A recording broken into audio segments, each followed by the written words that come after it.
Yeah, absolutely. So let's run the numbers on 100K. So if you're getting an 85% loan to value bridge, that means that you need to fund the deposit, which is 15,000. Pretty straightforward.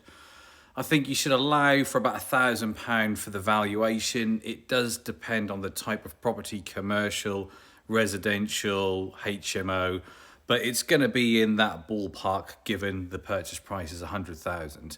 So that's 16,000 including your deposit. I think you need to allow for at least 1,500 quid for your legal fees and even potentially another £1,000 for your lender's legal fees. So we're up there now at 18,500 pounds.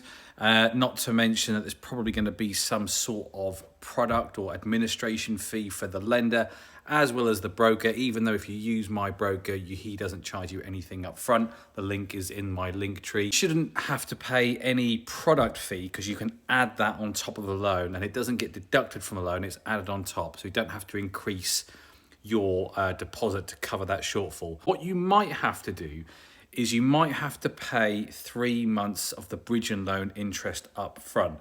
And now bridge and loan costs, the interest can really vary from anything from 8% a year right up to like 15, 20% a year. So it all depends on the type of bridge and loan that you're going for. And that can be value. So some lenders will only consider minimum loan values. It can be property type. It can be your local area.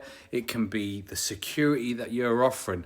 The interest rate is not just the product from the lender. It has a lot of determination on the type of deal. But let's keep the figures really simple, and I'll do some quick maths on the spot now.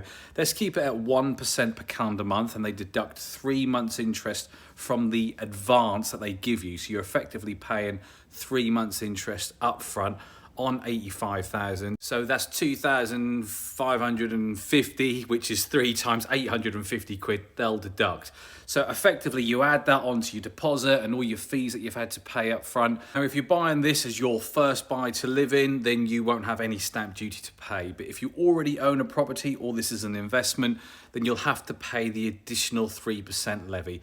So that's going to be £3,000 on the 100K. So we're up there now at like 23,550 if my maths is correctly, but let's call it 25,000 just to be safe, just to do the purchase. So all of a sudden, an 85% loan to value product, which means you only need to put £15,000 deposit down, can quickly turn into 25,000 or 25%. Given the amount of fees and legal fees and stamp duty you have to add on top of it. Then you have your refurb. Now, on a £100,000 purchase price, it's either really cheap because it needs a lot of work, or you're in a cheap area, which means it doesn't have a massive GDV or final value after the work. Either way, you need to be really careful because I've learned this the hard way. Buying cheap properties doesn't mean a good deal. And sometimes cheap properties in cheap areas still require the same amount of refurb, and the same cost for materials and the same cost for labour is not area dependent, which means it costs me just as much in Norwich as it does in Great Yarmouth for the materials and the labour, but there is a massive difference in purchase prices and end values. So this is where you need to be really careful. Just because it's 100,000, if it's not worth 200,000, but it needs 50K's worth of work and it's only going to be worth 150,000, you could end up buying a deal which you don't create any equity.